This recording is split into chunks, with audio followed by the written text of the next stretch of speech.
Tervetuloa kuulemaan paneelikeskustelua kansalaistoimijalähtöisen kehittämisen ESR Plus 4.3 yhdenvertaisen osallisuuteen erityishaku mahdollistamassa maaseutualueiden osallisuutta.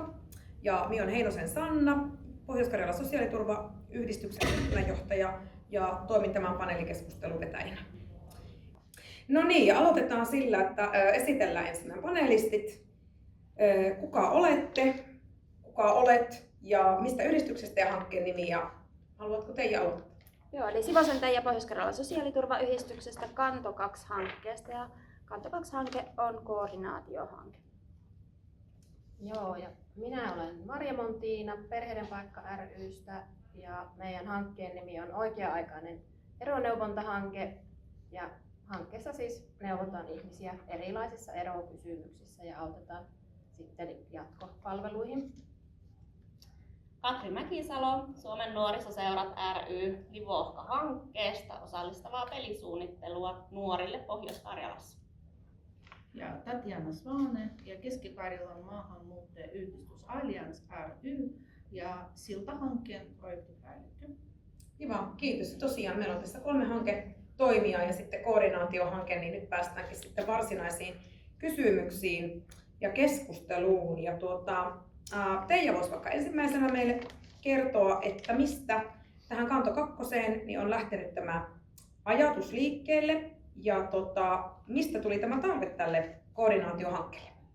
Joo, eli Kanto 2-hanke on jo tämmöinen jatkohanke. Meillä oli Kanto-hanke vanhan ohjelmakauden rahalla ja meitä siis ollaan EU-rahoitteinen hanke, niin kuin kaikki muutkin on EU-osarahoitteisia.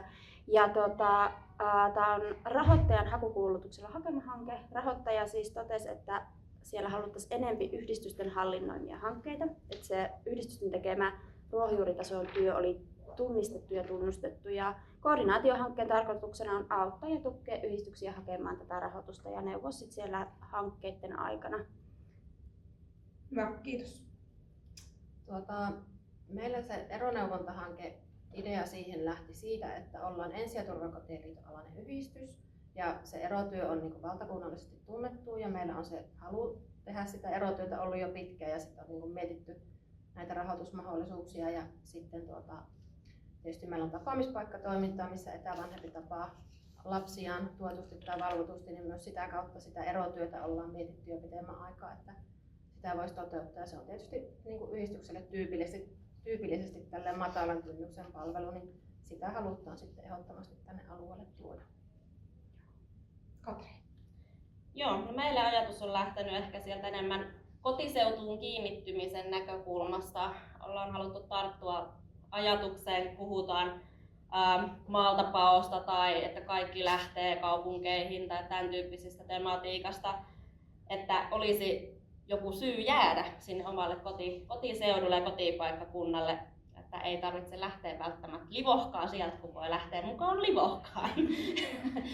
Toki taustalla vaikuttaa myös järjestön aiempien hankkeiden tulokset tai sieltä saatujen ajatusten niin kuin merkitystä ja sitten myös kaikki alan tutkimus ja ilmiöt, mitkä on nyt ollut niin kuin ajankohtaisia, kuten kolmoiskriisi ja siihen liittyvät tematiikat, niin näistä monista tekijöistä on syntynyt Livohka. Tatjana. Joo, eli meidän yhdistyksellä on pitkä työkokemus maahanmuuttajatoiminnassa ja sitten tunnemme oman kohderyhmän hyvin. Ja olemme huomanneet, että meidän toiminta-alueella järjestetään paljon kielikurssia maahanmuuttajille, jossa opiskellaan suomea suomeksi. Mutta usein maahanmuuttajilla on todella heikot suomen kielen osaamiset tai jopa lähtötason nolla voi olla.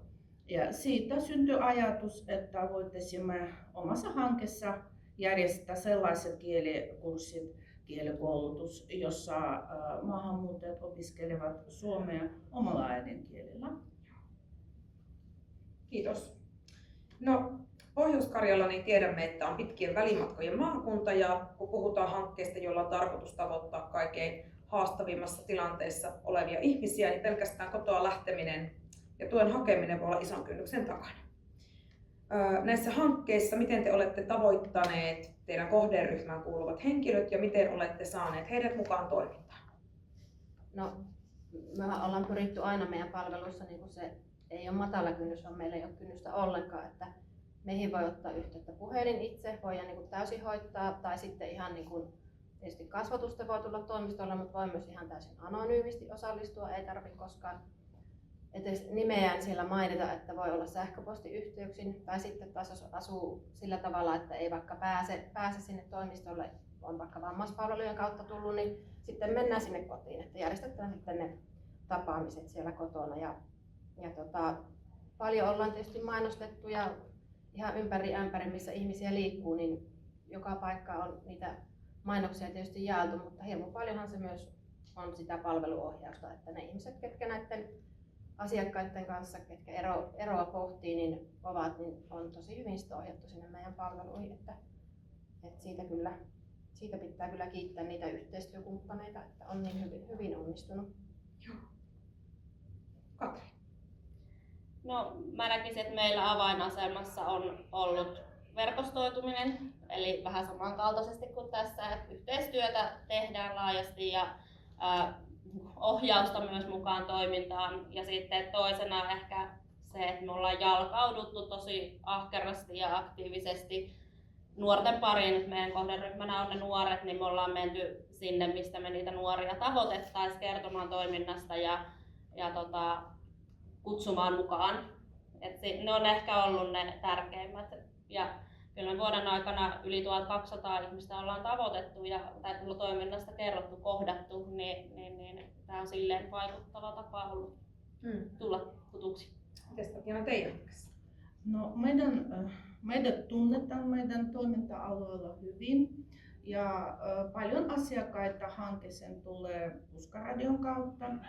Mutta olemme myös huomanneet, että maahanmuuttajien alussa todella vaikea osallistua johonkin koulutuksen tai työpajan, koska heidän mielestä se tuntuu jotenkin viralliselta ja monet heistä pelkäävät, että heitä ei ymmärretä tai he eivät ymmärrä eikä pärjää. Ja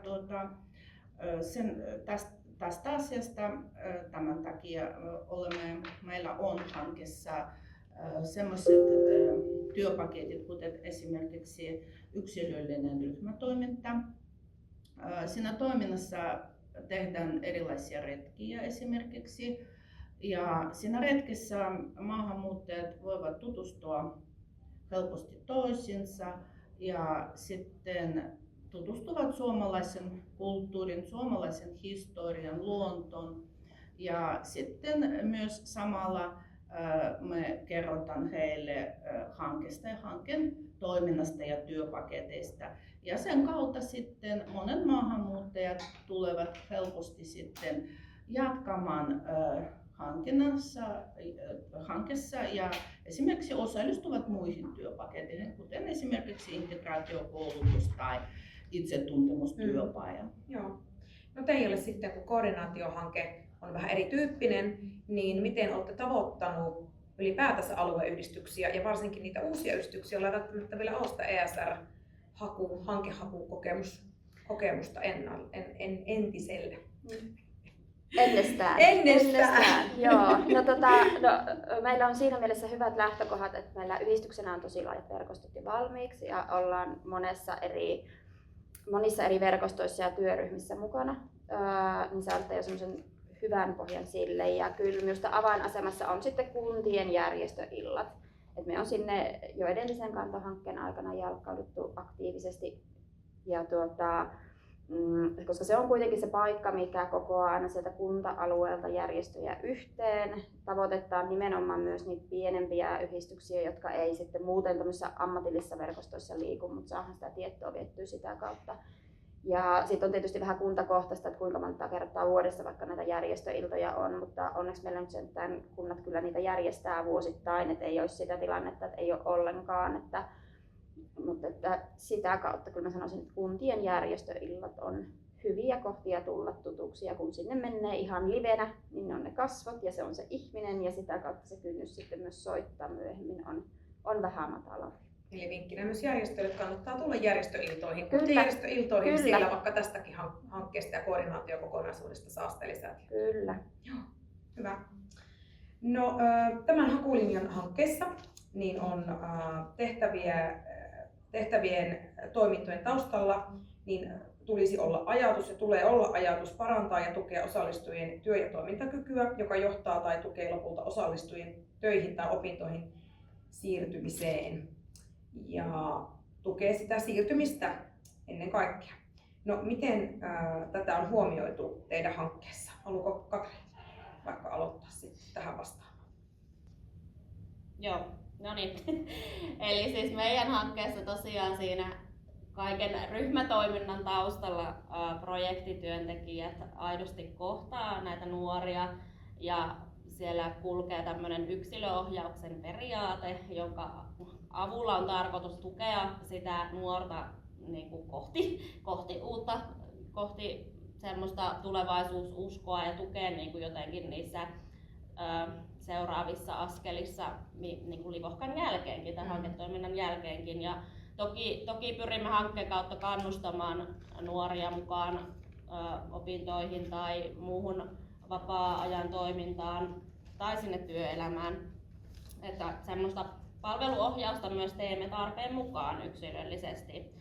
Ja meidän hankkeessa ehkä semmoinen erikoisuus on, että tuotetaan myös tämmöinen Open Badge-osaamismerkki, minkä kautta siis hankkeeseen osallistuvat voivat tämmöistä merkkiä hakea ja sitä kautta tehdä näkyväksi sitä omaa oppimista ja osaamista ja kehittymistä ja tehdä niin kuin tunnistetuksi ja tunnustetuksi sitä kautta. Mites teillä, Tatjana? No, meidän hankkeessa on tosi selkeät työpaketit, kuten esimerkiksi integraatiokoulutus, jossa maahanmuuttajat opiskelevat suomea omalla äidinkielellä sekä tutustuvat suomalaisen yhteiskuntaan ja työelämään. Tällaiset työpaketit tukee ja tähtää siihen, että hankkeen asiakkaat sitten pääsevät opiskelemaan ja työllistyvät. Joo. Tässä erotyössä on semmoinen juttu, että kun viisaat tutkijat on tutkinut näitä elämänkriisejä, niin siellä on kaksi, mitkä nousee niin kuin, semmoiseksi ihmisen niin kuin voimakkaimmiksi kriiseiksi, niin siellä on läheisen kuolema ja sitten siellä on ero.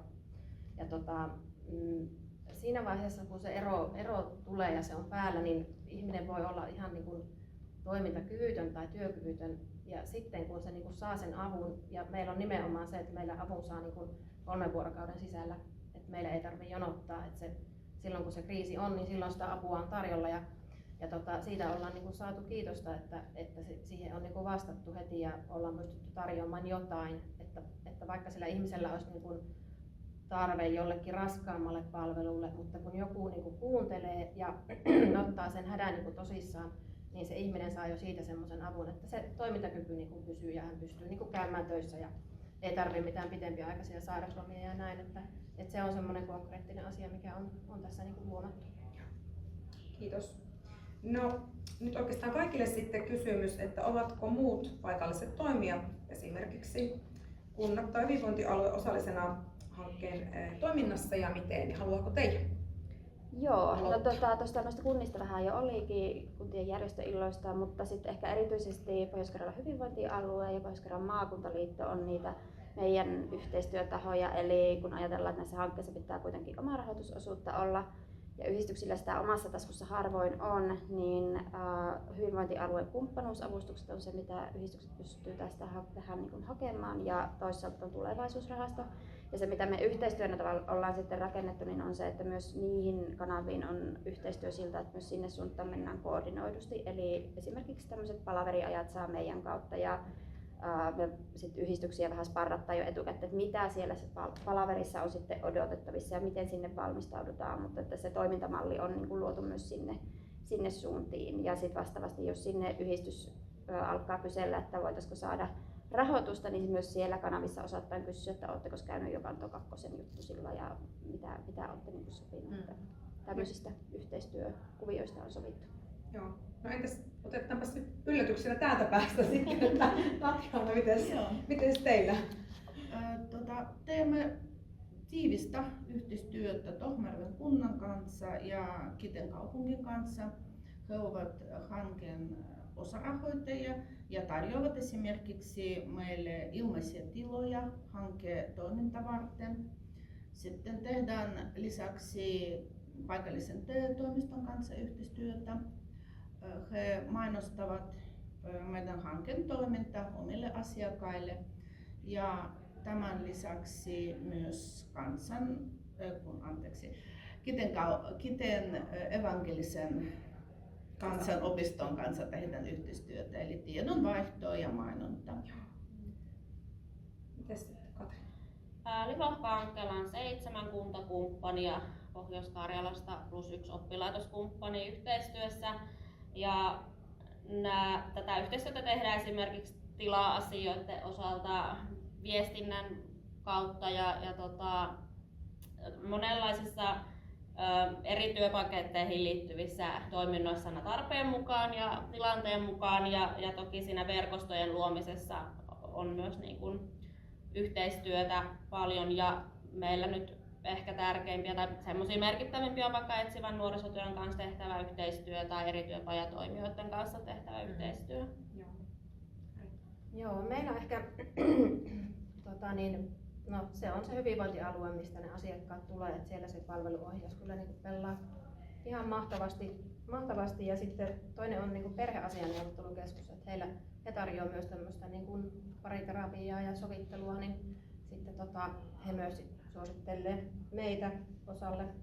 Ja sitten on tietysti muitakin toimijoita, kyllä meille tulee kriisikeskukselta ja Mieli ry:ltä ja monesta paikasta tulee asiakkaita, että tosi kivasti on meidän hanke kyllä otettu täällä alueella ja sitten toisaalta meillä niinku oma yhdistyksen omat palvelut, että meillä on se tapaamispaikkatoiminta ja väkivaltatyö ja erotyö, niin kyllä meillä niinku sisäisesti ohjautuu myös asiakkaita siellä, että nämä meidän palvelut, nyt kun saatiin tähän tämä erotyö, niin tukkee jotenkin hirmu hyvin toisiaan, että tosi hyvä tilanne on nyt ollut tämän aikaa, kun tämä hanke on ollut, niin ollaan pystytty auttamaan ihmisiä paremmin.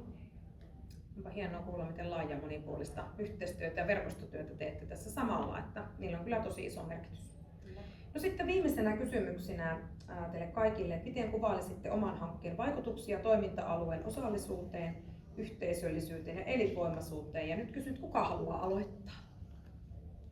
No minä voin vaikka sitten aloittaa koordinaatiohankkeen näkökulmasta. Meillähän se tapahtuu hyvin pitkälti näiden haettujen hankkeiden kautta, eli muiden yhdistysten hakemien hankkeiden kautta. Ja kyllä minä koen, että se työ, jota siellä tehdään, on tosi vaikuttavaa. Siellä tehdään työtä ruohonjuuritasolla ja mä ajattelen niin, että mitä paremmin me pystytään niin kun tämmöiset ehkä haastavassa asemassa olevien ihmisten tilanteita parantamaan, niin me aina parannetaan osallisuutta, me aina parannetaan yhteisöllisyyttä ja me parannetaan myös sitä elinvoimaisuutta ja vetovoimaisuutta. Ja myös meidän niin kun tulisikin päästä enemmän siihen ajatteluun, että miten me nähdään nämä ihmiset voimavaroina eikä ongelmina. Ja myös se tapahtuu näissä meidän hankkeissa nimenomaisesti, että me nähdään ihmisiä voimavaroina. Ja sitten ehkä niin toisaalta kyllä sitten sekin, että meillä on järjestetään näitä hankkeiden vertaistapaamisia, niin kyllä myös sielläkin on semmoinen hyvä yhteisöllisyys ja osallisuus ja tiedonvaihto, että ehkä sen vielä haluan sitten kuitenkin mainita. No sitten. Se, että niin kuin ihminen voi osallistua meidän toimintaan niin kuin milloin vaan, missä vaan ja me pystytään mennä taas asiakkaan luo ja ottaa asiakkaaseen yhteyttä, jos hän kokee, että hänellä ei ole voimavaroja siihen, niin luvalla pystytään ottaa yhteyttä ja palvelut on ilmaisia, eli kuka vaan voi osallistua ja tosiaan se ei ole se hankealuekaan niin rajallinen, että kun tosiaan pystytään etäyhteyksellä niin sinne reunakuntiin myös olemaan yhteyksissä, niin mielestäni se tuo sitä osallisuutta ja yhteisöllisyyttä ja monelle niin kuin just se, että sen avun saa nopeasti ja jo se ensimmäinen puhelu on todella tärkeä. Katri. No meillä se osallisuus on kyllä ihan sen kaiken toiminnan ydin, että sieltä lähdetään liikkeelle, nuoret pääsee itse tekemään, tuottamaan, olemaan niitä aktiivisia toimijoita ja tekemään semmoista oman näköistä mielekästä juttua alusta loppuun asti, niin se on niin kuin se kaiken ydin. Ja näen, että kaikki tämä verkostomaisuus ja paikallisuus tässä on nimenomaan se, mikä luo sitä yhteisöllisyyttä alueellisesti ja paikallisesti. Ja niiden nuorten sen toiminnan juurruttamisen kautta niin tuodaan sitä uutta yhteisöllistä tekemistä sinne paikallisesti eri kuntiin. Ja omasta mielestäni ihan niin kuin kaikenlainen tekeminen ja toimiminen luo elinvoimaisuutta minne tahansa. Että sitten niin kuin se toiminnan uutuusarvo on vielä semmoinen kirsikka kakun päällä. Kiitos. Tatjana. Joo, ja meidän hankkeen toiminnan kautta me edistetään maahanmuuttajien integroitumista suomalaisen yhteiskuntaan ja työelämään sekä lisätään heidän keskenäistä vuorovaikutusta, henkilökohtaista kehitystä ja hyvinvointia. Hyvä. Kiitos tästä paneelista teille panelisteille ja mukavaa päivän jatkoa.